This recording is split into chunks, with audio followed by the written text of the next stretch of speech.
Então, queridos, boa tarde a todas e todos. Continuamos então com a nossa segunda aula sobre teoria das representações sociais, na busca da gente tentar tirar uma teoria do aprender. Na verdade, não se trata de uma teoria do aprender, mas tirar uma teoria do aprender da teoria das representações sociais proposta pelo professor Sérgio Moscovici e continuadores. Eu já de antemão já lanço a ideia de que não há uma teoria do aprender, porque de fato o que há é uma teoria de cognição social. Vocês vão percebendo que há, na verdade, uma teoria que segue a esteia da sociologia durkheimiana, né, uma ideia de sociedade orgânica e que, por intermédio dos meios de comunicação, entende a construção da realidade pelo conhecimento desses objetos. E esses objetos sociais são compartilhados também de maneira social, né? E a relação valorativa, moral que nós temos com a realidade vai compondo as nossas ações e a maneira de existir diante desses objetos. Né? Então, se eu tenho uma relação conflituosa com o objeto, ou se eu tenho uma relação harmoniosa com esse objeto, essas representações elas vão estar sendo orientadas a partir do grupo de filiação e de sentido que a gente vai compartilhando no mundo aí. Então, eu posso ter representações que são hegemônicas, que muitas pessoas enxergam aquele objeto daquela maneira, ou não hegemônicas, né, e que vão estar em conflito ou em disputa na sociedade num determinado momento, e é que essa representação ainda vai ser ancorada de algum modo, né? Que ela está ainda em processo de objetivação, gerando ainda, familiarizando os termos e os conceitos dentro da teoria do senso comum, tá? Mas nós paramos aqui na última aula e vamos seguindo essas ideias aí de o que é isso de ancorar, o que é isso de objetivar, como é que essas representações elas estão funcionando. Mas vamos lá, nós paramos de que as representações elas são sociais em vários sentidos. São aspectos socialmente significativos, então, para ter uma representação social, ela tem que ser significativa, não se trata, então, de até o exemplo final da nossa última aula, não se trata de descobrir a representação social que o sapo tem da mosca, né? Porque se eu tenho um sujeito, tenho um objeto, teoricamente teria uma representação social. Não se trata assim, né? Sapo, sujeito, mosca, objeto, então vamos estudar, então, como que os sapos veem a mosca. Não se trata disso, né? Então, quer dizer, existem objetos do dia a dia que não vão se constituir representação social. Agora, vão ter alguns objetos que são do dia a dia e que já vão ter muita representação social. Esse aqui é um objeto que até pouco tempo atrás não tinha uma representação social bem delimitada, né? Era um objeto cotidiano. Hoje ele se tornou um objeto socialmente significativo. Então, usar a máscara assim, ela tem uma representação social. Usar a máscara assim, ela tem uma outra representação social. E, obviamente, um posicionamento político, ético, estético sobre o uso dessa máscara, tá? Então ela vai estar dizendo, inclusive, de que grupo aquela pessoa tá, se ela tem um processo identitário, se ela não tem, se ela é negacionista, se ela tem um pensamento de direita, se ela tem um movimento pró-vacina, se ela, entendeu? Que obviamente revela o socialmente significativo. Agora, vamos falar sobre o significado do grampeador. Ridículo, né? Não existe uma representação social do grampeador. Pode ter uma representação individual, que é, sei lá, talvez Rúbia, quando era muito pequenininha, né, foi e colocou o dedo, um primo dela mandou colocar o dedo no grampeador e o primo foi bater o dedo e machucou o dedinho, e aí ela vê um grampeador, e aí, tipo, ela fica meio assim, tem uma sensação de dor periférica. Isso é uma representação individual, traumática, diz para a Rúbia, né? Você pode lembrar disso aqui, que tem uma cognição social, todo mundo aqui, porque está relacionado à papelaria, eu gosto de papelaria, está relacionado à escola, eu gosto do meu trabalho, ou eu trabalhava como estagiário, tendo que grampear folhas, eu acho grampeador uma coisa que remonta à opressão. essas representações são representações individuais.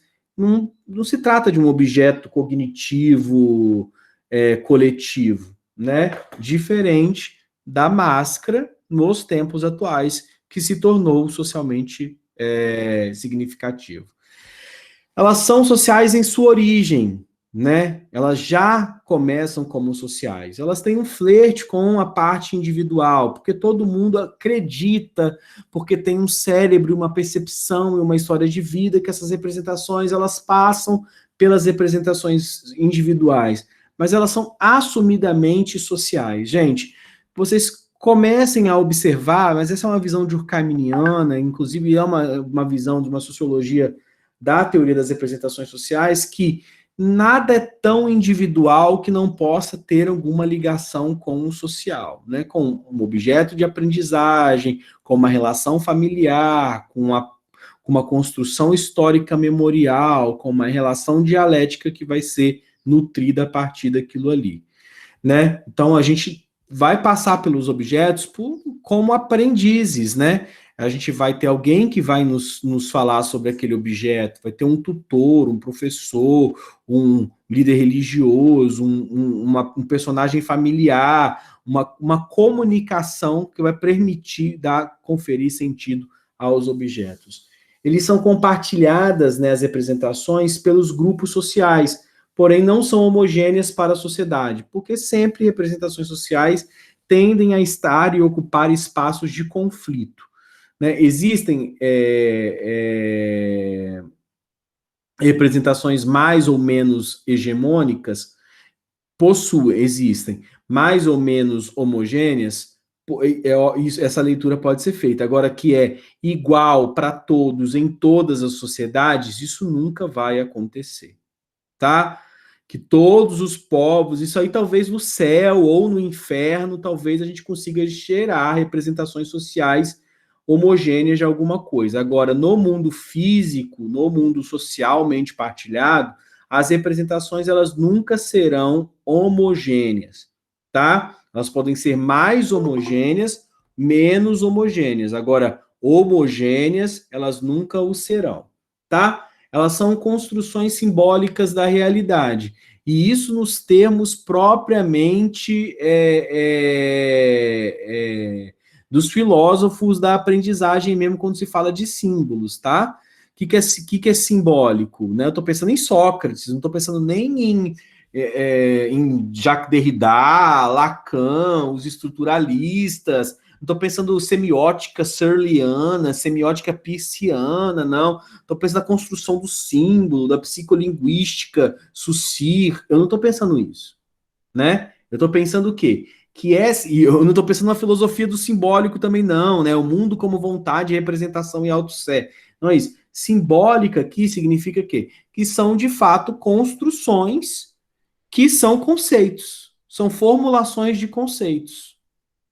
Tá? E se são formulações de conceitos, a gente está, obviamente, fazendo um flerte, pode fazer uma relação com todos esses autores, com os estruturalistas, com os schopenhauerianos, com os psicolinguísticas, com Peirce, com Searle, com Saussure, a gente pode brincar com essa galera toda, mas a ideia é entender que não se trata do objeto, mas da imagem do objeto. Então, é o símbolo. Tá? Então, estamos falando do que a realidade simbolicamente representa para as pessoas. Até porque isso, Alan. Não é o signo, mas o símbolo. Não é o ícone. Podia ser o ícone também, mas o símbolo. São forma e conteúdo. Tá? Porque elas têm um formato realmente, que é inclusive a disposição que vai estar se relacionando com esse objeto, e são conteúdo porque tem um significado, tá? São convencionais, óbvio, a gente está falando de uma moralidade aqui, para uns vai ser positiva, outros vai ser negativa, vai estar relacionado de acordo com o grupo, tá? E prescritas, ao mesmo tempo que são dinâmicas. Prescritas por quê? Para você fazer parte daquele grupo, você acaba sendo obrigado, mas é um obrigado assim entre muitas aspas, porque você não assina um contrato com essa obrigação, mas ela é tácita, é praticamente um contrato tácito, que ao acolher aquele grupo, você passa a se identificar com as normas que são convencionadas e que são prescritas para a leitura da realidade, né? Você não vai chegar ali no sofá da Hebe com camisa do Brasil, entendeu? O que acontece? Porque o processo de violência, de castração e de segmentarização vai acontecer de ambos os lados, tá? Não existem só um lado que é bonzinho e um outro lado que é malvado. Existem lados que vão significar e se comportar através do entrincheiramento pela disputa para dizer quem vai ler o mundo. E isso acontece demais, né? Tipo, é quem tem a chave de interpretação do mundo, quem lê o mundo da melhor maneira possível. E elas são dinâmicas porque não está escrito na pedra de Abraão, né? Não está ali, né? Sim, sim, Robson. É essa concepção mesmo, porque justamente porque o Moscovici é herdeiro da tradição durkheimiana, tá? Mas não são representações coletivas. Elas são um pouco diferentes. Eu coloco um slide que a gente diferencia as representações coletivas de Durkheim das representações sociais de Moscovici, tá? Elas são sociais em sua origem, né? Então já coloquei isso. Eu vou passar por esse. Eu coloquei praticamente um slide para cada um desses sociais aqui, né, e já fiz a explicação, mas são construídas nos processos de interação, por isso que são sociais, é um processo comunicacional, devido ao significado para os grupos sociais, as representações, elas circulam nos meios de comunicação de massa, elas estão nas conversas entre as pessoas, elas se cristalizam nas condutas. Então, tem estes passos, né? Se circula na comunicação, passa da comunicação de massa para comunicações em grupos menores, e ao aferir uma ideia, né, uma mentalidade, essa mentalidade passa a cristalizar a maneira de ver o mundo por suas condutas, acreditando que aquela visão de mundo é a mais acertada. Né, os meios de comunicação levam a informação à população e nas relações interpessoais elas trocam-se opiniões, se reafirmam conceitos e ideias, se debate, se consolida o processo de comunicação sobre este dado objeto. E neste processo de consolidação, você vai estar, obviamente, referendando e normatizando e estabelecendo a sua relação com aquele objeto social. Só um momentinho. Desculpa aqui, rapidinho.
Lazinho, ou alguém aí que entendeu forma e conteúdo, eu não entendi muito bem.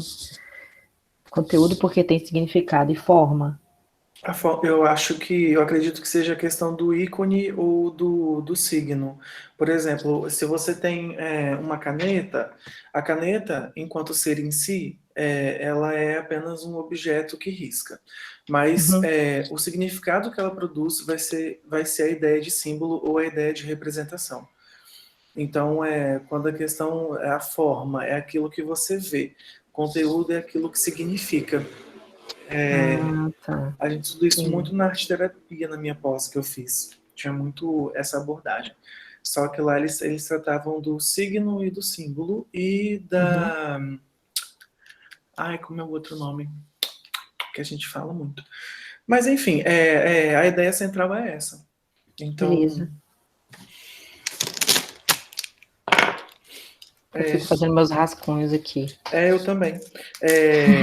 Dentro da arte terapia, a gente usa signo, tá? Mas aqui cabe mais o ícone.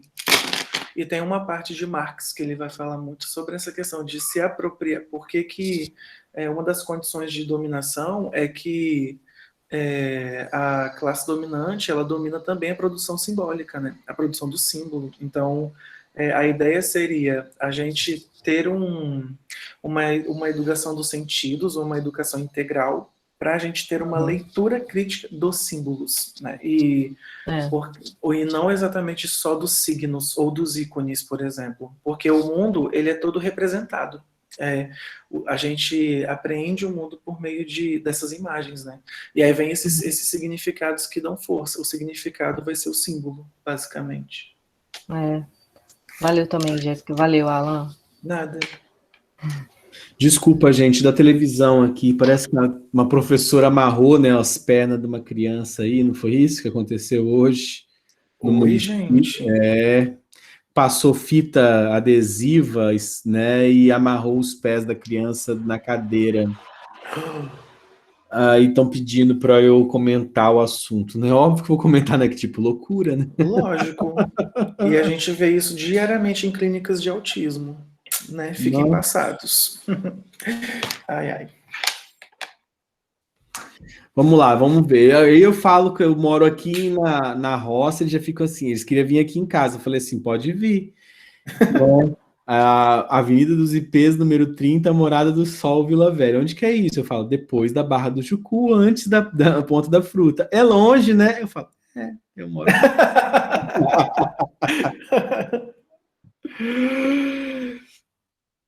Mas então tá, gente. Então, para além dos artefatos de violência, né, nem tão simbólicas assim mais, né, mas enfim, as representações elas têm essa construção, né? Elas passam na TV, elas estão na mesa do barzinho e ao mesmo tempo transitando os meios de comunicação, elas cristalizam a maneira como nós lidamos com a realidade no concreto. Então, as nossas ações, as nossas condutas, elas acabam sendo, então, definidas por conta dessas representações sociais, tá?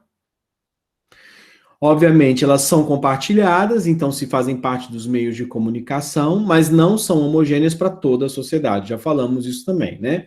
Representações, elas podem variar de um grupo para outro grupo, conseguimos ver isso muito bem na última aula, né? A origem da variação é, obviamente, por conta da complexidade social, porque a gente acaba se filiando, se articulando a partir de um lado, digamos, de uma escolha que a gente faz, de um time, né? A gente tem uma diversidade de categorias aí que vão dar tônus a essas representações, que são os valores, a posição social, entraria aqui, obviamente, o partido político, a posição política, o fator econômico entra aqui definitivamente, né? A experiência com o objeto das representações, né, uma experiência positiva, uma experiência negativa, uma experiência neutra, o contexto histórico, cultural e social daqueles grupos, né, porque como eles se constituíram, né, a quantas eles estão ligados e ao quê. As representações sociais, elas se vinculam a sistemas de pensamento mais amplos, ideológicos ou culturais, a um estado de conhecimento científico, como a condição social, a esfera de experiências prévias, e afetivas dos indivíduos. Quem coloca isso? Professora Denise Jodelet, né? Eu já tinha falado para vocês que há uma diferença, né, não apenas centenária na criação das teorias, né, mas existe uma diferença entre as representações coletivas entendidas por Durkheim das representações sociais entendidas pelo professor Moscovici. As representações coletivas, né, estavam ligadas a uma questão, um quesito religioso, né, até porque a gente está falando, então, das formas elementares da vida religiosa do Emile Durkheim. Rapidinho, gente, só para ver se eles vão vir ou não vão vir. Alô? Desligou, né? Não entendi nada. Deve ter caído, então. Ou eles são sem educação mesmo. Mentira, né? Tadinhos.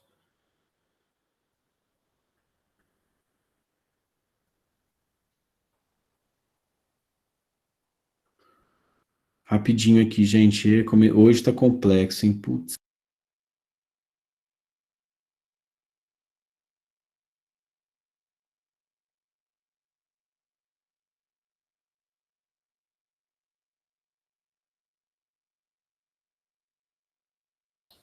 Porque você é muito famosinho, né, James? Isso que dá ser famosinho.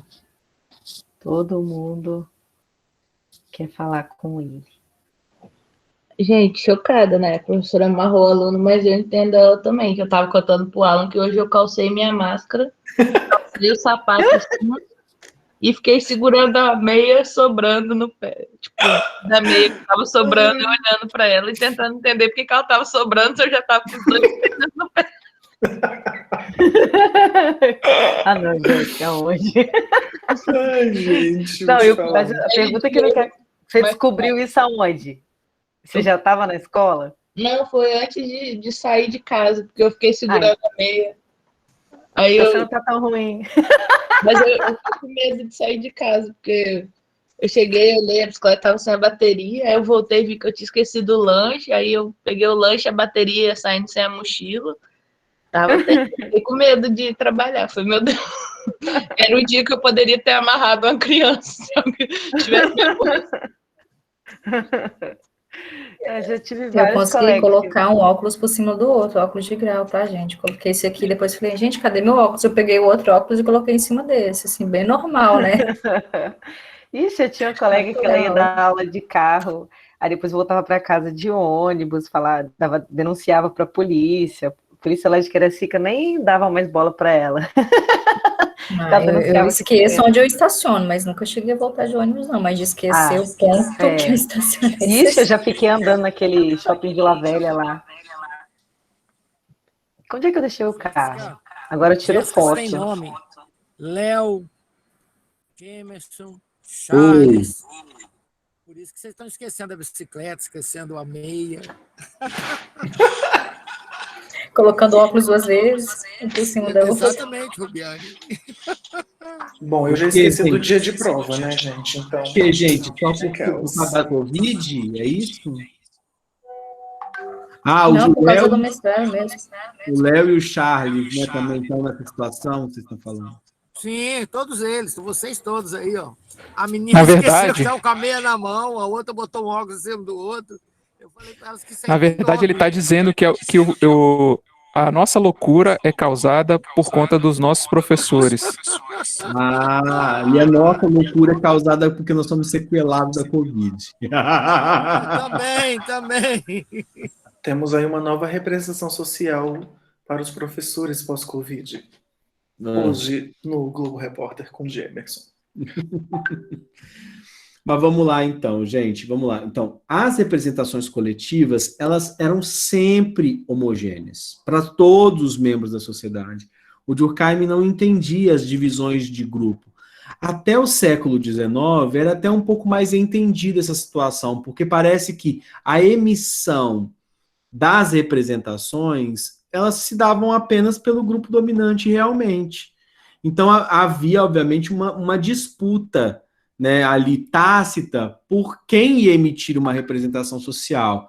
E como só tinha uma classe dominante que tinha vez, voz, lugar, enfim, só se sabia a representação social da classe dominante. Então se entendia como se fosse uma representação coletiva, como se os silenciados, então, não tivessem uma visão diferente daquilo ali, ou que aquela visão representava o todos do tono social, representasse a verdade social, né? É como se a gente falasse, entre os povos escravizadores e os povos escravizados, os povos escravizados não têm uma representação, então que vale a representação social dos dominantes, então que tem uma representação coletiva, como se as mentalidades subjugadas pelo poder, pela estrutura de poder, tornasse homogênea a relação de representação, tá? Então há essa questão, né, em Durkheim. são transmitidas de uma geração a outra, como se fosse a tradição mesmo, né? Então tem um quesito de uma antropologia cultural. Elas existem fora, independente do indivíduo, né? Elas eram, de fato, como a compreensão da sociedade é orgânica para Durkheim, elas estavam, digamos, dentro de uma estrutura muito maior em que o indivíduo não podia lutar, ou ele simplesmente bailava a música, né? Força os indivíduos a uniformizar sua conduta e pensamento. É engraçado porque aí parece que não existem revoluções, né? E são processos estáticos resistentes à mudança. A gente reconhece que elas são mais estáveis, mas não estáticas. Tá? Estáveis significa que elas demoram para mudar, mas não significa que elas não mudam. Tá? Então, as representações sociais veio dar um novo contorno a essa concepção durkheimiana, percebendo que elas se adaptam mais à complexidade e às dinâmicas das sociedades, então ela tem um funcionamento em rede, elas variam dependendo do contexto social, obviamente grupos econômicos, né, a divisão sexual do trabalho, a divisão social do trabalho, a divisão étnica, né, ou seja, variam de acordo com o contexto, elas são dos grupos sociais, ou seja, não é única, ela é múltipla, ela pode ser duas, a gente vê mais facilmente quando elas estão em disputa, né? São narrativas opostas, geralmente antagônicas de mundo, mas elas são dos grupos, então elas podem ter mais visões, e as mudanças se dão em paralelo aos que sofrem a sociedade, né? Então, ela vai acontecendo e vai se mutabilizando de acordo com o tempo, de acordo com o que esses grupos vão forçando, ou vão tomando poder, ou vão entrando em disputa. Então tem toda uma relação de poder para ver, que, afinal de contas, quais são as representações que vão estar em voga no mundo.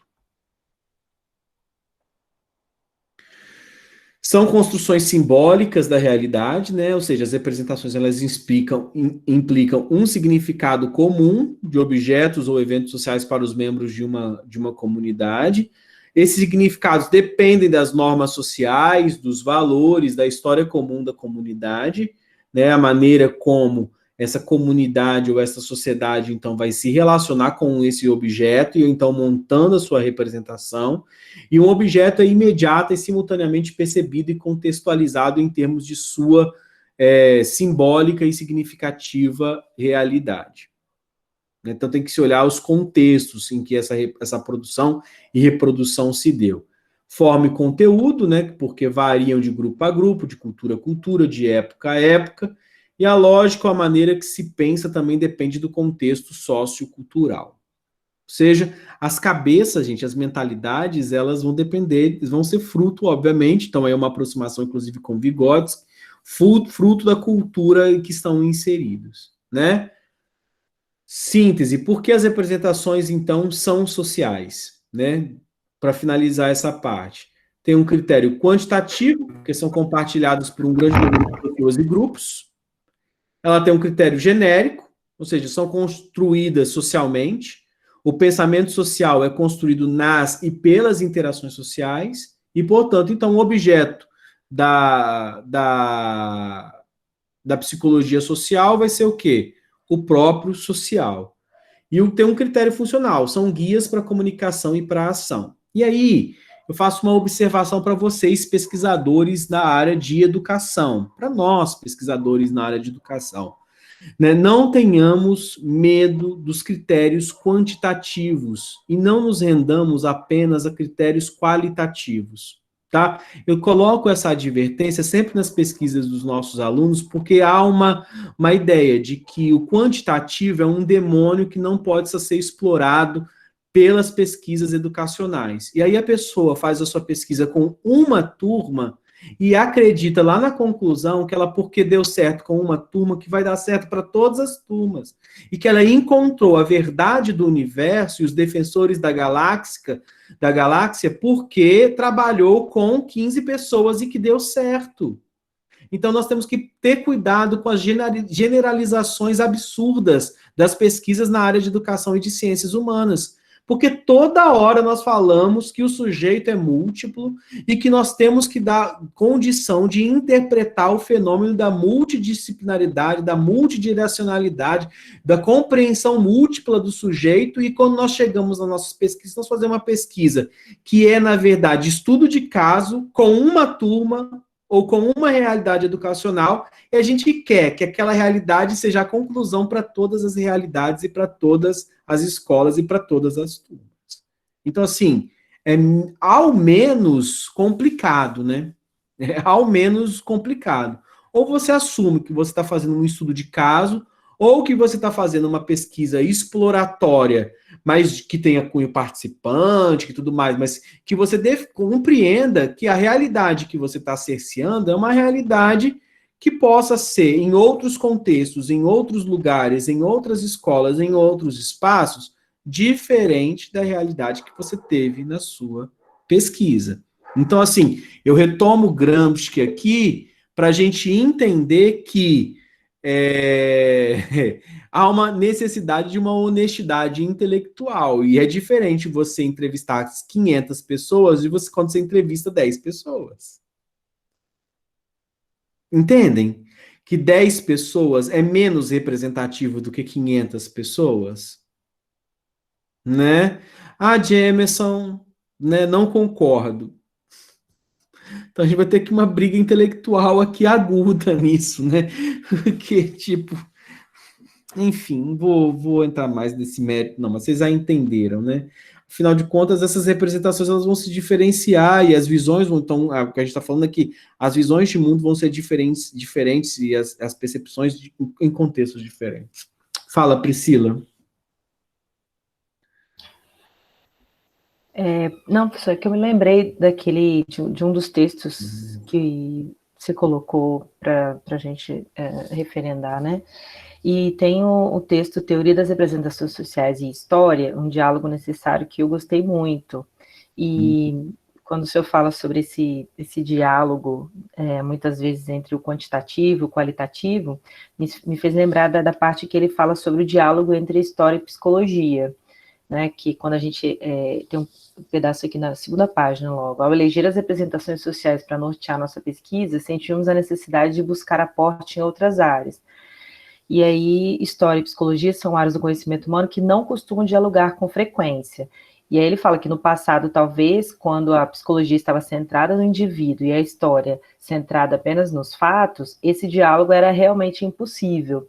Mas né, vai concluir que hoje esse diálogo é um pouco mais plausível e talvez até mais necessário, né? E a gente tem visto isso com essa aula sobre representações sociais, porque a gente consegue, né, analisando essas formas de ver, de enxergar os símbolos através do tempo, que história e psicologia interagem muito mais facilmente hoje, né, com essa compreensão. Ou estou errado? Corretíssimo. Irrepreensível, não posso acrescentar e modificar nada, porque essa é a perspectiva realmente. Né? Nós devemos compreender, afinal de contas, que o que a gente está tendo aqui agora é a possibilidade de lidar com um artefato que entende, um artefato cultural, um artefato social, uma visão de mundo que entende que os sujeitos constroem seus símbolos e cristalizam as suas ações e as suas intenções e a sua moralidade orientada a partir do seu círculo identitário, a partir de onde você está consumindo aquilo ali. Se eu tivesse nascido em uma outra família, num outro tempo, eu ia ter uma outra visão. Então a gente tem uma mania de demonizar certas coisas que eu acho um pouco complicado, né? Afinal de contas, eu tento demonizar o burguês, não sei o quê, sendo que esse sujeito talvez não teve a menor composição ali cultural para pensar coisas que nós estejamos pensando no outro lado da ponta, entendeu? Então, assim, a gente pode pensar muitas coisas a partir disso aqui. A gente pode abrir uma composição de pensamento aqui bastante alargada e pensar várias coisas a partir disso daqui. Mas você está correta. Ok? Deixa Deixa eu colocar aqui. Vamos lá. Vamos seguir.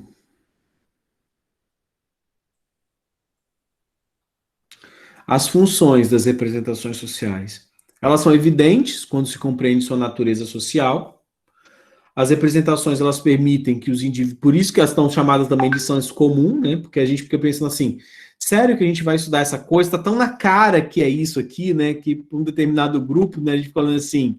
A gente fez lá, por exemplo, na semana passada que eu fiz algumas aqui no mensagem na chamada aqui para escrever, elas parecem tão evidentes que aquele resultado vai ser aquilo que vai dar, porque justamente são representações sociais. E porque nós aqui constituímos mais ou menos um grupo homogêneo, né? Porque se interessar pelas áreas de humanidades e fazer um mestrado já de ensino de humanidade já revela que nós temos aqui, celebramos um contrato tácito aqui de preferências, né? Porque esse mestrado não é um mestrado em engenharias do aprender. Se ele tivesse esse nome, talvez nenhuma das pessoas que estavam aqui, inclusive eu, não estivesse aqui. Então, não são engenharias do aprender, né? Não é um mestrado em cognição e aferição, sabe? Não é isso aqui, é humanidades, ensino de humanidades. Aí você já começa a pensar que nós estamos falando aqui a partir de um grupo. Então, por isso que a gente também celebra essa comunicação aqui e esses objetos, digamos aqui, muito compartilhados entre nós. Tá? Então, elas permitem que os indivíduos, eles transformem uma realidade estranha, né, desconhecida, em uma realidade familiar. Então, é o nascimento do senso comum, tá? As representações, elas permitem a comunicação entre os indivíduos, até porque se nós não compartilhássemos visões de mundos e símbolos, não ia haver comunicação, né? Quando as pessoas dividem significados sobre eventos e os objetos, existe a possibilidade de que se estabeleçam relações entre elas, que são relações para além das relações cognitivas. São relações identitárias, relações cognitivas, relações afetivas, que vão dar ordem a concepções avaliativas de mundo. Então, é cognição, afetividade e avaliação, perspectiva moral, tá? As representações sociais, elas guiam a ação social. Também acho que já ficou claro aqui. Se eu vou ou não usar isso aqui, depende, obviamente, das representações sociais que eu possuo, da Covid, da máscara, da vacina e afins. As representações sociais, elas servem para justificar as decisões, posições e condutas adotadas diante de um determinado evento, tá? É uma justificativa, não é aquilo do mas meu irmão fez também, é mais ou menos isso, né? A gente faz porque a gente faz em conjunto. A gente faz porque a gente faz vida de gado mesmo, né? A gente tá todo mundo meio que circunstanciado aos boizinhos que estão do nosso lado, né? Digamos assim, é quem celebra e acolhe a vida da maneira que nós celebramos e acolhemos também, a leitura que nós fazemos. Os elementos que formam as representações sociais são dois processos, tá? A gente tenta separar esses dois processos de objetivação e ancoragem para fins pedagógicos, mas eles estão acontecendo praticamente em concomitância e se misturam, mas a gente tenta pedagogicamente dividir os dois processos e entendê-los em separado. Mas vamos lá. São processos ligados e modelados pelos fatores sociais. A objetivação forma como se organizam os elementos constituintes da representação e ao percurso através do qual tais elementos adquirem materialidade, tá? Constituir, materializar. É o processo que se transforma o abstrato em concreto, ou seja, da linguagem, do pensamento, na materialidade, na constituição. Então, quando a gente diz que a gente está falando sobre a objetivação de uma determinada representação social, nós estamos falando que daquilo que faz com que um eixo cognitivo se torne um eixo de ação, ou uma perspectiva representacional, ela ganhe materialidade, ela objetifica, é objetificada. né? A essa materialização, essa objetificação, essa transformação do pensamento em ato propriamente, né? Ela se dá em 3 etapas. Primeiro, por intermédio de uma construção seletiva, ou seja, uma seleção, uma descontextualização, uma simplificação de normas e crenças. Parte da informação disponível é retida e a gente começa a lidar não com a inteireza do contexto daquele objeto, né? Mas a gente começa a encarar aquele objeto como se fosse por uma pequena parte simbólica que aquele objeto está representando. Não é assim que acontece no xiste, na piada, na formação de estereótipos, no preconceito, né? Então, não é mais a inteireza do objeto, mas aquilo que faz, tipo, um nariz de judeu virar um rato e o rato virar algo que deva ser exterminado na Alemanha nazista, né? Então, qual que é o processo de objetificação da representação social do judeu para o alemão na Alemanha nazista? A gente está falando de objetivação, que vai levar, então, obviamente, ao Holocausto, tá? Então, eu estou falando que antes daquele judeu, ele é tornado insignificante e passível de ser exterminado num processo de objetificação, ou seja, de naturalização, de materialização de uma tipologia de preconceito discriminatório, de uma discriminação que vai dar causa ao Holocausto, do alemão, ou enfim, do ariano, para com o semita, nutrindo e gerando o antissemitismo, tá? Aí você vê, obviamente, nos desenhos, na maneira como que era comunicado, né? Tipo, né, o rato, o nariz, o comércio judeu, o colocar em perigo a família, né, a nossa família alemã está sendo usurpada, né, há uma praga, uma peste, uma doença, né? E aí, obviamente, isso, Alan. E aí, o que está acontecendo? Você está tendo a materialização do rato em direção a alguém destituído de sentido, e se ele é tão vermificado, tão apequenado, ele pode ser, então, assassinado, né? E aí, então, tem uma construção seletiva que é própria da formação quase que de um estereótipo. Parte das informações são retiradas, no caso do judeu aí, a gente tem o que é retirado é a humanidade judaica e semita, né? Então ele tira a ideia de que é um ser humano, e aí você lida com aqueles valores, as normas e valores que vão estar grupal, selecionando aquelas características que vão ser asfixiadas, né? Mas enfim, é um ato falho que diz muito, né? Fixada ali naquele sujeito, tá?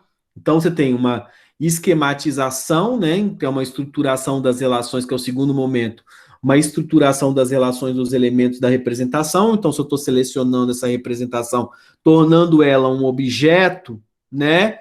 Eu vou selecionar, estruturar como que essa narrativa vai ser contada. Selecionei, montei uma narrativa e ela vai ser naturalizada, né? Ela vai ganhar uma materialidade porque as pessoas vão achar que aquilo é muito natural, que aquilo é passível de ser feito mesmo. Então as pessoas acabam entendendo que poderiam, porque de fato já tirou lá na seleção seletiva a humanidade, criou uma narrativa que faz sentido, as pessoas compram aquilo ali e materializam ou objetificam a representação por intermédio de os conceitos vão se tornar então equivalentes à realidade, né? É a ideia, tipo assim, a pessoa já foi tão bombardeada de uma ideia de que, vamos lá, nossa, enfim, o mito só conta verdades. O mito tem toda uma história comunista, esquerdista, do centrão, que não deixa a gente conhecer a verdade do mito. A televisão só conta mentiras do mito. O mito precisa ser preservado, porque ele é o último baluarte de ética e moral na política. Eu também sou contra a corrupção. Então, eu não posso aceitar que façam isso com alguém que está tentando, um líder que está tentando trazer a verdade para mim. Aí eu sou bombardeado por informações que vão dar uma condição ao mito de entender que ele está dizendo a verdade, que de todos os outros estão contando a mentira. Aí, então, tudo que vem de todos os outros, quem está mentindo, você está sendo enganado, porque são alienados, porque você não está vendo a verdade, que esse fator moral que eu estou defendendo aqui, que é contra a corrupção. Por isso que tem esse negócio, tipo assim, mas tá fazendo isso, mas e o Lula e o PT, né? Que, como se, entendeu?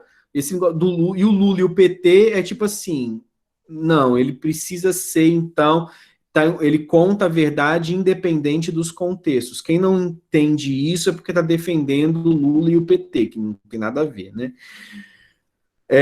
Aí, então, o abstrato vai se tornar, obviamente, concreto através de expressão de imagens e metáforas. E é criado toda uma propaganda, né? E a gente já viu isso várias vezes acontecendo na história, né? Uma propaganda que vai estar lá falando que está sendo feito o que não está sendo feito.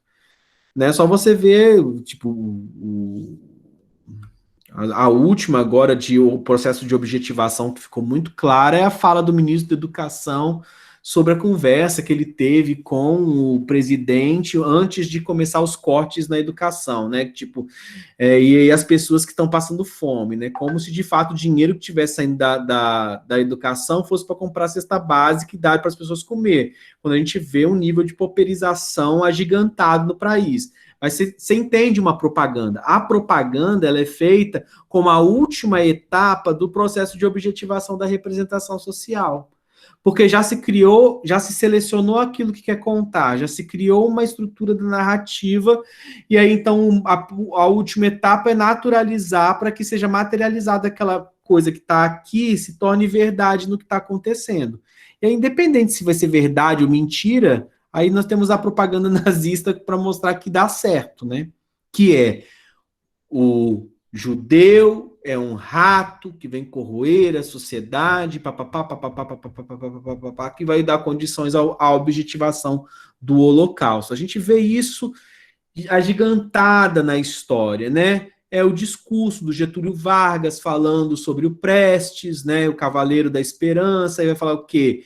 Né, temos um perigo comunista chegando no Brasil, esse perigo vai colocar em risco as nossas famílias, e ele vem em cima de um cavalo, apocalipse, não sei o quê, e a tradição, a família, a propriedade não tem valor, não tem Deus, é ateu, é vermelho, é o diabo. Vocês começam a perceber como que a objetivação vai fazendo?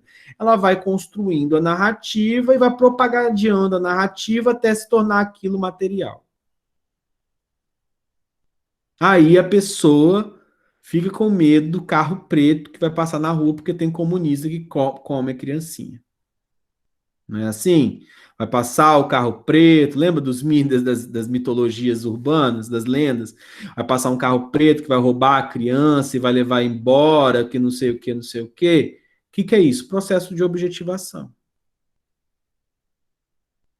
Tá? É a materialização, a naturalização de uma determinada narrativa que não tem tons de verdade nem mentira, ela se torna real porque é construída enquanto representação social.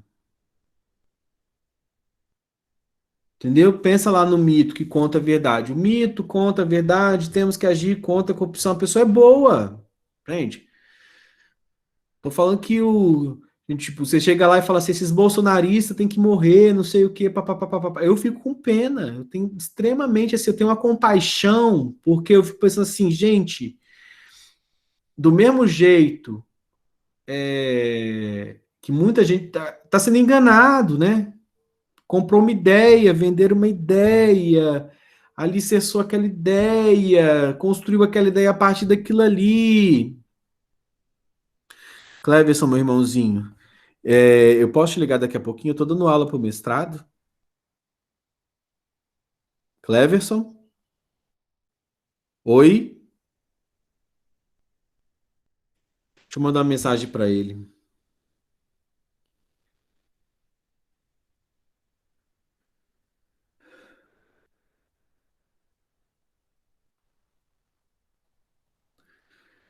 Então, esse é o processo de objetivação.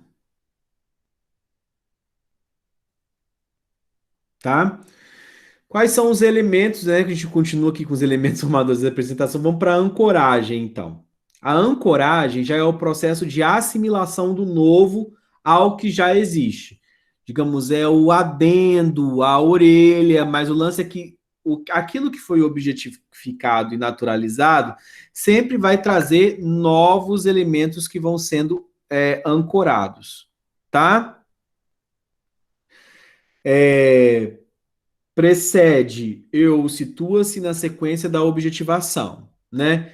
Gente, por que precede ou situa-se na sequência da objetivação? Porque vocês começam a perceber que essa estruturação é dinâmica, né? Se é dinâmica, ela é dialética. Lembra que a tese é a síntese e a síntese é a tese na dialética, né? Porque eu tenho essa relação de que aquilo que é colocado como novo, ele é o estabelecido, e o estabelecido serve como sustentação para aquilo que vai ser novamente reformulado.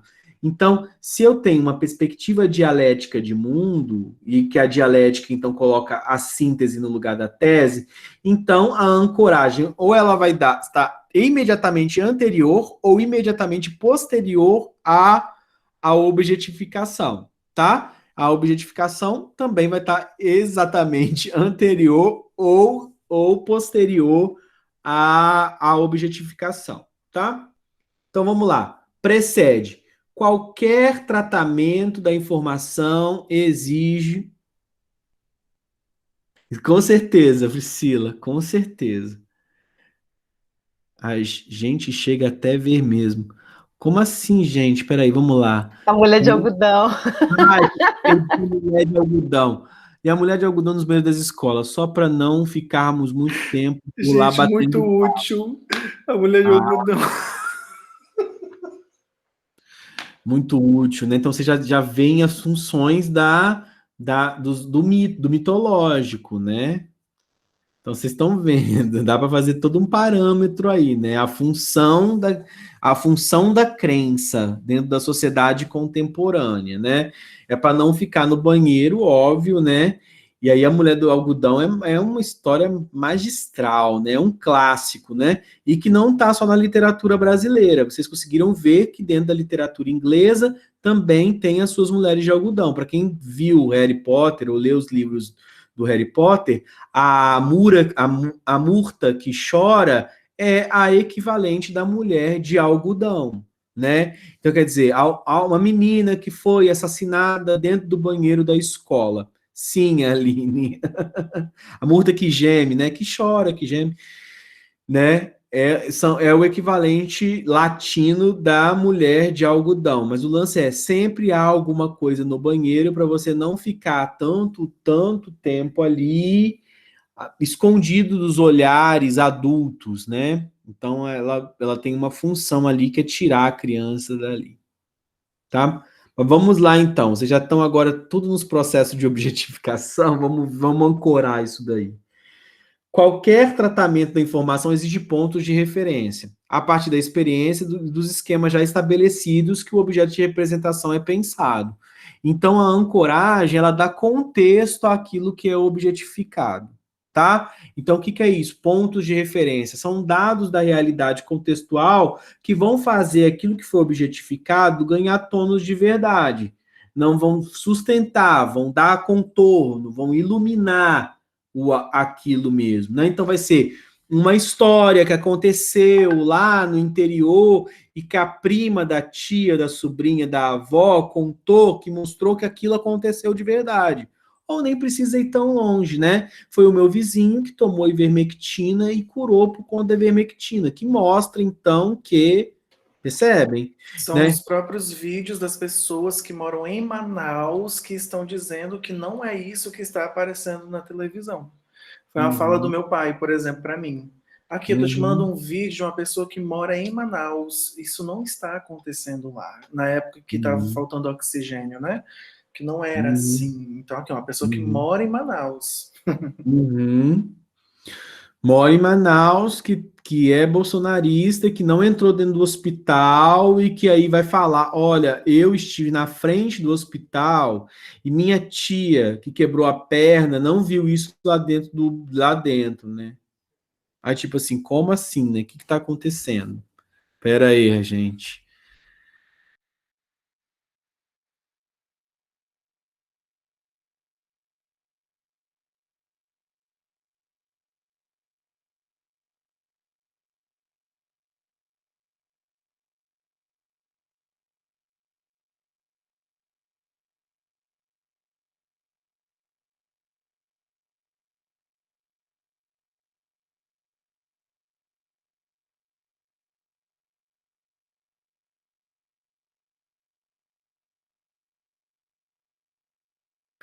E você falou que é pro seu pai, Alan, quando ele te falou isso, e te mandou esse vídeo. O que você disse para ele? Você usou esse argumento do processo de ancoragem? Não, aí eu compus uma música, aí depois ele foi e se irritou completamente com a minha música.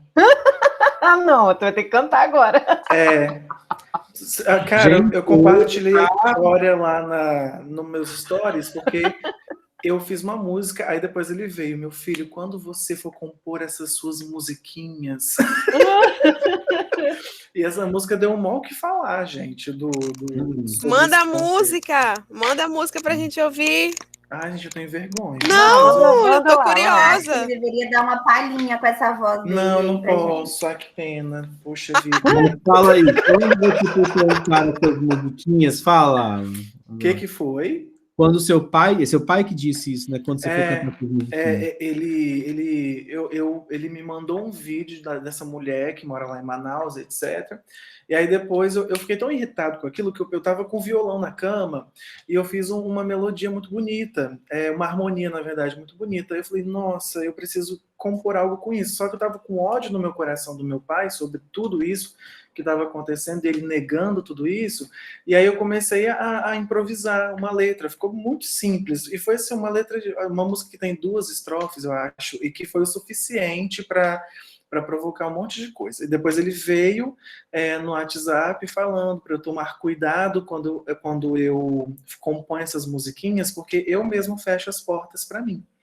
E aí a discussão foi muito por um caminho mais pessoal, né? Que eu falei com ele, bom, você nunca escreveu na sua vida que nada sobre a sua relação com o pai, como pai, e aí você então enche o WhatsApp sobre coisas do desgoverno. Que interessante sua paternidade. Então a gente levou assim para esse lado pessoal, né? Porque tem coisas com eles que eu realmente não tenho paciência para discutir, gente. Então, quando começa essa discussão em casa, imagina, reunião de família, eu sou o único de esquerda, o único que não votou em Bolsonaro. Então, eles se alteram muito. Então, eu acabo, assim, saindo de perto. Eu realmente não tenho força ali. Eles ficam muito agressivos. E a gente discute sobre essas questões mais pessoais, assim. Mas ele se irritou com a música. E a música teve uma leve repercussão, considerando o meu tamaninho, pequenininho. Então, eu vou falar uma coisa para você. Como eu não vou poder conversar com seu pai, nem gravar um vídeo, então, para fazer uma apologia sua e não sei o quê, eu queria lembrar que foram as suas musiquinhas, né, que ao invés de fechar as portas para você, abriram a porta para você, porque foram as suas musiquinhas que me fizeram eu ver o profissional que você era e me apaixonar por você e querer que você fosse me orientando. Ai, gente, eu vou chorar. Que lindo! Que lindo! Parabéns! Declaração! Nossa, muito lindo! Poxa vida! Tá gravado, pode mandar, faz um clipe aí, clipa, Gravado tá gravado Vermelho. e manda pro seu pai. Falando assim, poxa. Vai chorar, Alan. Não vou mais, vou até que fechar a câmera. Ai, ai, ai. Ai, gente, é cada uma que acontece, né? Tá todo mundo agora num clima de amor, né? Nossa, vamos voltar Isso é, a falar. isso é porque nós estamos falando de assunto super leve, né? A aula do exemplo, assim, baixando no holocausto semita, né? Mas vamos lá, então. E precede, né? Então, quer dizer, cria esses contextos, então, que vão estruturar e dar forma à objetivação, né? Vão fazer a objetivação ser aquilo que é, então, a ancoragem. Vou até compartilhar o link agora. E na aula de hoje está quase na aula que bate bateria na censura, né? Aqui várias pessoas iriam aqui para os campos de concentração com o sistema de hoje. Vamos lá. Tudo subversivo, né? Segue, então, função social das representações, né? Ela permite compreender a forma como os elementos representados contribuem para exprimir e constituir as relações sociais. Então, ela cria o entorno, o contexto para a materialidade, e ela dá função, logo após essa materialização, a objetivação, ela dá função a isso daí. Qual que é a função, por exemplo? Que é o serve para, entendeu? As coisas sempre vão servir para alguma coisa, tá? Então, tipo, uma maneira de pensar, ela é estruturada e se coloca como representação social para chegar a algum objetivo, tá? Que é para proporcionar, ou produzir, ou acalentar, ou matar, enfim, ela serve para alguma coisa. Ela vai chegar a algum efeito com essa materialização, com a objetificação. Entendeu? Então, para quem servia a ideia de representação social objetificada como foi dos semitas? Para uma construção política nazista. Então, ela tem uma função, tá? Para o fascismo se estrutura assim, e todo o fascismo, tá? O fascismo de direita quanto o fascismo de esquerda, tá? Eles vão se estruturar e ganhar, então, uma materialidade, formam um pensamento que tem um contexto ancorado e que tem, né, uma função ancorada. Tá? Deixa eu ver aqui, tem Priscila. Então, eu descobri que os nossos orientadores nos escolhem antes mesmo de falarem conosco em vidas investigadas. Ai, ai, ai. Claro que existe fascismo de esquerda, Marcos. Marco. Oi. Oi. Tudo aquilo que diz de um lugar de ditadura, de exercimento de poder autoritário, é compreendido como uma forma de fascismo. Não sei, mas ok. Você não acha que o comunismo stalinista era um fascismo, não? Então, eu não sei, cara. Eu vejo várias disputas aí nessa políticas, mas enfim, né, isso foge da aula. Só queria entender da onde surge, né, esse termo para você, porque eu já vi pessoas usando o termo fascismo de esquerda, mas outros falam que isso é uma falsa equivalência, né? Uhum. Aí eu não sei mesmo. Não acho que é uma falta. Onde tem censura, tem fascismo. E foram reproduzidos por governos que se diziam pretensamente comunistas e pretensamente liberais. Então tem uma estrutura que é seguida. Quando o ser humano é entendido por ser menos e é diminuída sua ontologia para obedecer um circuito, para mim, é um fascismo. Né? Então, não acho que é uma falsa equivalência. Dê um exemplo, então, professor, de um país. A China seria um desses países? Não, o stalinismo seria, no momento histórico. Então, eles falam, inclusive, que eu já vi liberais falando também que a esquerda precisa assumir a conta pelo Stalin, entendeu? Independente de ser uma questão correta ou errada, né? Porque quando a gente chama de fascismo, a gente está querendo desatribuir da nossa responsabilidade, né? Quer dizer que deixou de nascer da nossa ideologia, entende? E eu estou colocando aqui só, enfim, né? Nem queria entrar nessa polêmica, eu só coloquei isso porque eu tenho essa dúvida mesmo aí. Uhum. Entende? Qual é a terminologia correta? Como tratar Stalin? E tem uma esquerda que reivindica Stalin, inclusive. Dizem que a gente deveria reivindicar Stalin. Que eu não acho que é o correto, entendeu? Mas eu não tenho convicção de nada aí nesse campo. Professor, eu acho que eu sempre explico para os meus alunos, eu não sei se estou certa, mas agora eu vejo que, estudando um pouquinho aqui das representações sociais, eu sempre falo muito sobre a simbologia do fátio, não é? Quando o fascismo italiano surge na década de 1920, o simbolismo do fátio, do lenhador, com um feixe, simbolizando a união, né, simbolizando a cooperação entre os indivíduos para fortalecimento do país, quer dizer, nós só teremos força, nós só alcançaremos. Para quem não conhece o fátio, seria um machado de lenhador com um cabo reforçado com outros cabos, entendeu? Amarrados em forma de feixe, de modo que o lenhador, então, ele teria força para cortar quantas árvores fossem necessárias para continuar crescendo, para continuar prosperando. Então, essa é a ideia do fátio, foi usada para a criação do fascismo de Mussolini, de Franco, não é? De Antônio Salazar, em Portugal, e essa ideia de cooperação, né, para usar a simbologia da força em conjunto, ela vai abarcar todos os discursos populistas, não é? E também outros fascismos pelo mundo. Não sei se assim, o senhor também recorre a isso quando vai falar sobre essa simbologia, né? Mas geralmente é assim que eu explico para os alunos o fascismo. Não sei se te ajudei ou piorei a situação, Marco. Você quer dizer que então existiria um fascismo de esquerda, é isso? Eu não sei se ajudou. É porque esse símbolo vou até abrir minha câmera aqui, eu não abri porque eu estou descabelado.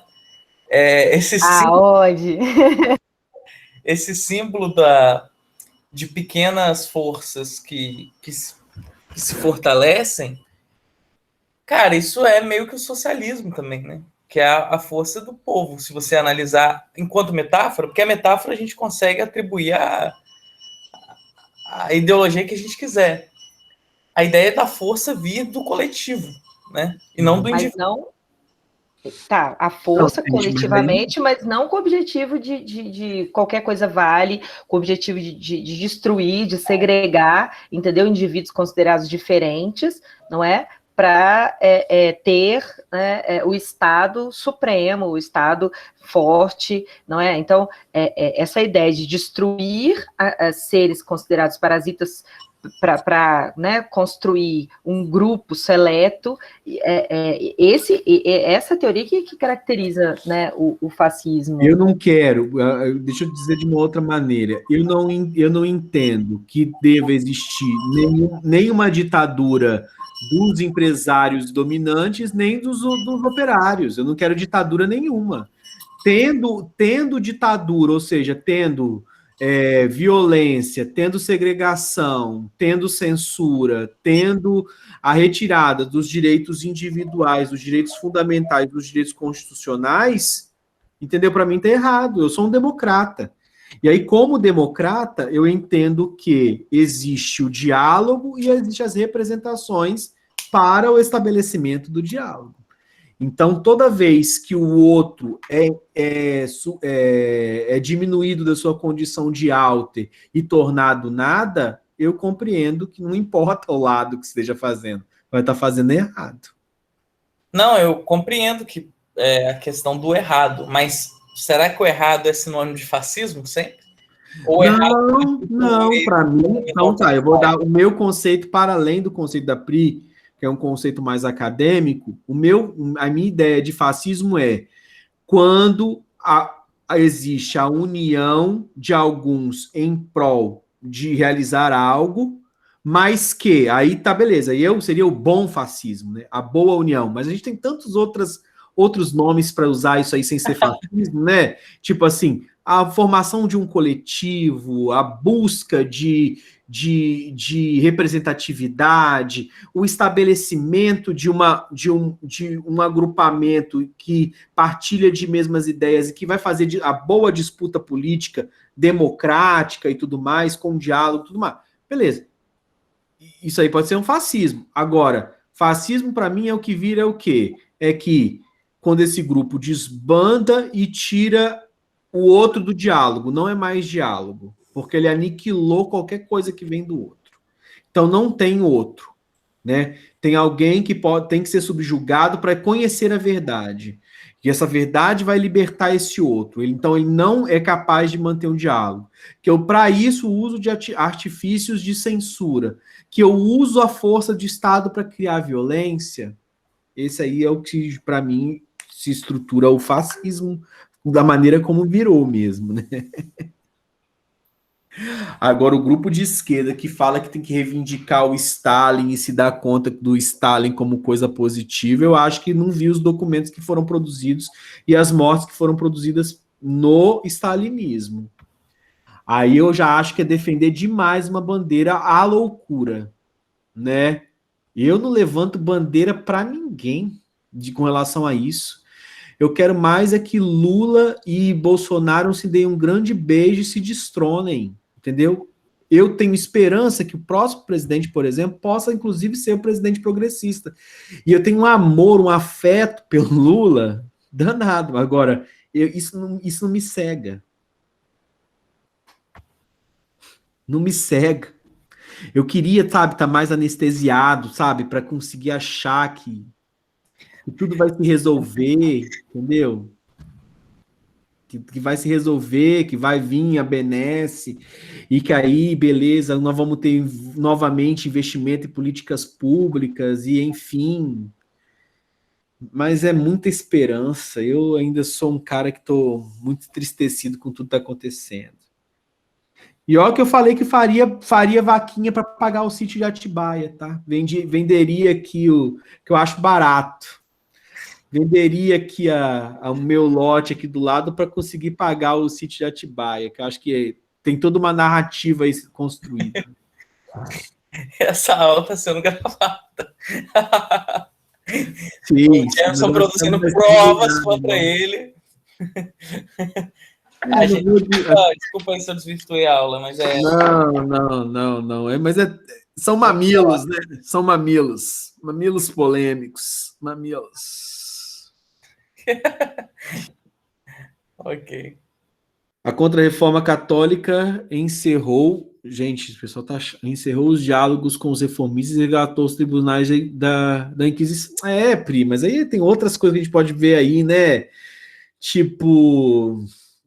Teve Contra-Reforma Católica onde? Na América, em Portugal e na Espanha. E onde que estava acontecendo a reforma? Nos países germânicos, ali nos reinados germânicos, na Inglaterra e na Suíça, na Alemanha. Tipo assim, eu acho uma questão de narrativa que tem que encontrar ainda um rumo ainda, né? Se a Contra-Reforma Católica fosse a Contra-Reforma, ia ter matado o Zwingli, o Calvino, o Lutero, ido lá na Inglaterra e colocado a cabeça do Henrique VIII para descer. Então, onde que a Contra-Reforma se exerceu? Matando menina nos condados espanhóis, chamando elas de bruxa, entendeu? Ela matou inocentes, a Contra-Reforma Católica, inocentes, cientistas, povo, para dizer de um pretenso lugar de fé. Queria ter ido lá matar uns príncipes suíços lá, entendeu? Então, assim, sei lá. Não, eu só falei porque, assim, se fosse sobre encerrar diálogos, né, e que o Marco falou, será que o fascismo, tudo que é negativo vai ser chamado de fascismo? Não, nem sempre, né? Vai ter outros nomes, né? Mas não, vamos lá, mamilos. O processo de ancoragem, ele serve à instrumentação do saber, conferindo-lhe um valor funcional para a interpretação e gestão do ambiente. A gente está todo vendo como esses processos de ancoragem eles funcionam hoje com relação aos medicamentos, né? A hidroxicloroquina tentou passar como, né, um processo de instrumentação de ancoragem. Tá? Tem afinidades com o conceito de categorização. Ambos funcionam como estabilizadores do meio e redutores de novas aprendizagens. É o mesmo que se daria por meio dos processos de assimilação e ancoragem em Piaget. Tá? Vamos lá. Tipos de representações. Elas podem ser divididas em hegemônicas, ou seja, as hegemônicas, gente, são as compartilhadas por todos os membros de um grupo altamente estruturado. Um partido, uma nação, né? Sem terem sido produzidas pelo grupo. É como se já fosse uma herança dada, é uma característica nacional, é um emblema daquele povo, né? Tipo que o japonês ele é produtivo e sereno. O que é isso? Todo japonês se auto-identifica assim, né? E nós, brasileiros, somos harmônicos e festivos, né? Tem uma identidade nacional e a gente tende a acreditar numa representação hegemônica como um dado pré-existente, uma concepção, uma verdade absoluta, né? Aí aqui como exemplo, representação do indivíduo como uma entidade autônoma e livre, né? Que tipo, eu penso por mim mesmo, né? É uma falsa crença que é uma representação hegemônica, né? De que eu sou livre para pensar, sou autônomo do mundo e sou criativo e engenhoso diante do mundo e posso pensar da maneira que eu quiser, ter uma liberdade de pensamento. Gente, uma liberdade de pensamento, aspas. Você fala, na verdade, pelas vozes que falam em você, né? Cada um de nós é assim, né? Quando eu estou falando aqui, estão falando aqui uma legião, digamos assim, pegando a metáfora aqui religiosa, uma legião que fala por mim, que é o meu pai, a minha mãe, a minha formação, a minha família, a minha cidade natal, né? Por mais que eu ache Colatina, eu deteste Colatina, né? Colatina fala em mim, né? E por aí vai indo, né? As influências que eu tive nas minhas graduações, a influência que eu tive no meu mestrado, as leituras que eu tive na minha vida. Nossa, Rubiane, Deus me livre, você ama mal. Só não morei lá, mas tá todo mundo lá. Nossa, eu tenho uma relação de fuga, sempre quis fugir de Colatina e sempre Deus me castigava e mandava lá de volta. Ou o divino, digamos assim, né? Faz diferença. Não odeio Colatina, odeio... Enfim, não gostava de lá. Né?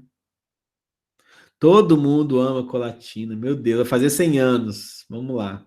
São compartilhadas por membros emancipadas. São compartilhadas por membros de diferentes grupos que estão em contato, tá? Exemplo, representações sobre a loucura compartilhadas por diferentes profissionais, tá? São consideradas, então, emancipadas. Inclusive, a professora Denise Jodelet, ela trata isso no seu livro, né? Ela escreve um livro chamado Loucuras e Representações Sociais, em que ela trabalha justamente a ideia de que nós temos representações emancipadas em diferentes grupos e que são compartilhadas, como era a representação social de loucura, né? E o Foucault, de certa forma, vai trabalhar com representações sociais quando ele fala na história da loucura dos diferentes povos e das diferentes épocas em que eram trabalhadas a ideia de loucura, né? E, óbvio, as representações controversas, que é aquilo que a gente criou a cadeira dessa aí. Eu queria. Menina, a cadeira me ajudou muito, tá? Foi um belo do investimento. Né, eu estava sentindo muitas dores por causa de muitas horas sentado, e aí eu tive que brincar de ser dos videogames lá, dos meninos do videogame. Fui fazer uma experiência e deu muito certo. Então, são geradas a partir do conflito entre os grupos, né? Então a gente está vendo muito representações controversas acontecendo, né? Sobre as cotas raciais, por exemplo, nas universidades públicas. Há um campo de disputa e que vão ter grupos diferentes com representações sociais diferentes sobre o mesmo assunto. Tá? Existem representações... Opa, sumiu aqui. Com diversas funções, tá?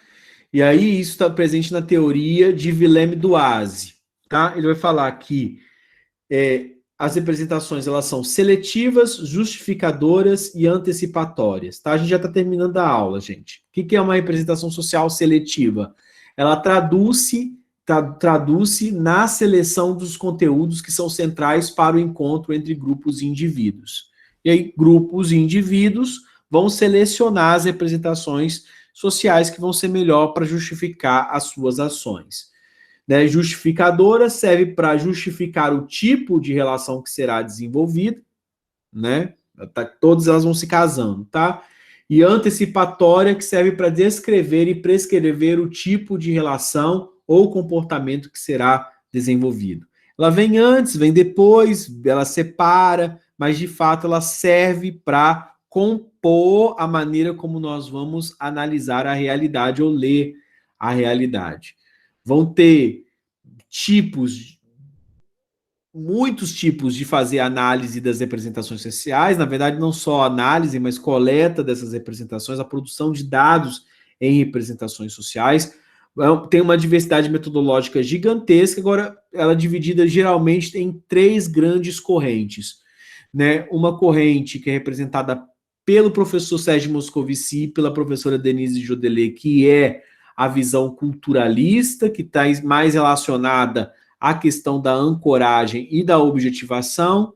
Uma vertente que é a chamada do núcleo central e do sistema periférico, que é um tipo de análise das representações de leitura baseada numa certa estrutura, então é também chamada também de essa corrente de corrente estrutural, que tem um núcleo central e tem, então, elementos que vão compor a periferia e eles vão estar organizando, então, as representações sociais, que o principal nome era o nome do professor Jean-Claude Abric, tá? A professora Denise Jodelet ainda está viva, tá? O professor Abric morreu tem uns 7, 8 anos, mais ou menos, tá? E professor Duazzi, que é a terceira grande escola das representações sociais, que é também chamado de societal, que ela analisa os princípios organizadores, né, do campo representacional, aquilo que é ideológico, aquilo que é social, da pertença social, as atitudes que as ancoragens psicológicas, que vão estar tentando entender qual é o funcionamento das representações sociais. Se nós estivéssemos no curso de representações, eu poderia falar aí sobre uma aula sobre cada uma dessas correntes e as diferenças metodológicas, tá? Enfim, as representações sociais, elas têm grande popularidade do conceito, porque pode ser utilizado para investigar diferentes fenômenos sociais, seja na saúde, no trânsito, no processo de exclusão e inclusão social, na política, na economia, na vida cotidiana, na história das mentalidades, enfim. Na educação, eu coloquei inclusive um texto falando sobre representações sociais em educação, então tem um espectro muito grande que pode ser explorado, né, para as representações sociais. Eu recomendo para vocês, se alguém tiver algum interesse nessa área, em usar as representações sociais como metodologia diagnóstica. Né, se você quer entender como é que determinado fenômeno ele está se articulando socialmente, né, de fazer um diagnóstico, um prospecto através da teoria das representações, porque ele mostra mais ou menos como as pessoas estão se relacionando com o seu objeto de estudo, né? Afinal de contas, o seu objeto de análise é lido socialmente de que maneira? Ou você pode também continuar usando a maneira como você entende o seu objeto de estudo só, né? Mas eu acho que é muito assim, às vezes se torna muito complicado, né? Porque a gente às vezes parte da ideia de que eu penso da maneira que todo mundo pensa sobre o meu objeto de análise. Eu não paro para perguntar às pessoas ou os meus pares como é que eles estão analisando determinada realidade, né? Beleza, Pri, se tiver precisar de alguma coisa com relação a essa teoria, eu ajudo.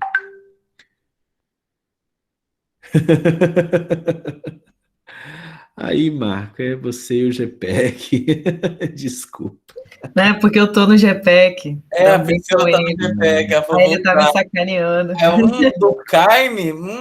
Acho que não vai rolar, não, hein? Não, mas como teoria auxiliar, não pode? Não sei, não. Só brinquei, porque o Jamerson mesmo já comentou, né, que ele tem essa diferença com a Priscila. Porque eu pensei na ideia do convento, na ideia do palácio, né? A representação social que o palácio tem como instituição, né? Então, no convívio das pessoas ali no cotidiano, né, da cidade, ele tem uma representação de poder, mas eu também posso pensar como que o Palácio Anchieta também significou, né, como objeto de estudo, uma mudança, né, na sua relação com as pessoas que por ali passam todos os dias, né, então tem outra representatividade, né, para aquelas pessoas que estão ali em situação de rua, para as pessoas que estão trabalhando ali como... Sabe que a gente estava reparando, a Sandra e eu, que por que os flanelinhas são só homens? Por que quase não tem flanelinha mulher? Será que eles não deixam? E a gente vê tanta gente em situação de rua, não é? Tanta mulher também ali, precisando tirar uns trocados, precisando também comer, precisando também alimentar. Por que elas também não podem trabalhar junto com eles? Não é? É uma coisa que a gente vai olhando assim, né? O entorno de um objeto, de um monumento, e são tantas coisas para se pensar, né? Tem gente acampado lá em volta do Palácio Anchieta, reivindicando a abertura dos comércios. Você acredita? Tem pequenos comerciantes lá, acampados, né, em volta ali do palácio. Gente, no antigo poço ali. Ai, ai. Fato, acho que poderia ajudar. Mas aí, no torno de todas as teorias, tem muitos processos de ancoragem e objetivação aí que vão dizer se podem ou não ser usados. Até a própria teoria das representações, ela vai ter uma representação, né? Se você considerar ela como significante dentro da história das teorias, né? É isso, gente. Queria pedir para vocês licença de não colocar essa aula lá pública. Não, essa aula tem que estar lá, principalmente porque eu não apareci e não fiz nada de errado, então essa aula tem que estar lá. Vou pensar se eu vou colocar essa aula no YouTube. Eu acho que não vou colocar essa aula no YouTube, não. Bem complicado. Nessa aula eu falo mal de Colatina, nessa aula eu falo que existe fascismo de esquerda. Fora que Bolsonaro e Lula se abraçando, ficou lindo demais, né? Então, assim... E você vai pagar o sítio de Atibaia, lembra disso? Eu acho que é melhor não colocar não, James. Agora falando como seu amigo e deixando a zoeira de lado, não coloca não. Melhor não. Até meu pai entra na dança, ele vai falar bem assim, faz tanta faculdade para ser burro. Vai ser assim. Não, até meu Marxinho aqui vai gemer aqui. Quando eu falei aqui do Stalin, ele fez assim, mas nem é tanto assim. Não morreu tanta gente assim, é apenas uma diferença de narrativa. Não sei, não. Aqui, só faz o clipe da hora que você falou com o Alan e dá de presente para ele mostrar pro pai dele. E eu gravo ali. Pai. Coloca uma trilha de fundo. Eu comecei a pensar depois que nem é tantas grandes coisas, né? Eu falei assim, um mestrado de comunista.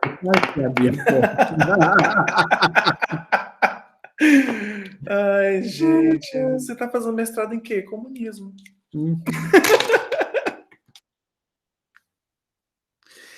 Meus queridos, olha, como sempre, um prazer gigantesco estar aqui com vocês. A gente se vê na semana que vem, como de praxe. E aí vamos estudar um pouquinho de materialismo histórico dialético, finalmente, né?